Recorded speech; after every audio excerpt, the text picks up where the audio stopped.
Le manyano iNEHAWU ithi kuyaxhalabisa ungazibopheleli kwabasemagunyeni emqesheni esigxina ababasebenzi. uLorado Sambizo iminyaka engama-41 usebenzele elisebe iminyaka esibhozo engxungxile. Unyanzelisa ukuqeshwa isigxina. We are councillors who are earning a stipend. We cannot afford as family or parents back at home to maintain our kids.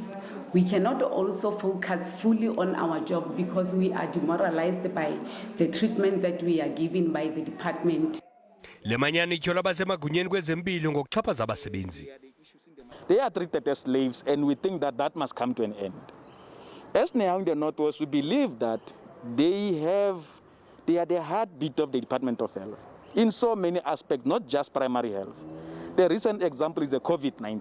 They've excelled in delivering the services, risking their lives, saving the communities in the Northwest Province. Ukanti umphathi wezempilo eMntla Ntshona umnumzana amadoda Sambatha uthi yimali umqobo ekuqeshweni kwababasebenzi isigxina. Where we are currently, we are now doing calculations of where are we going to get the money from.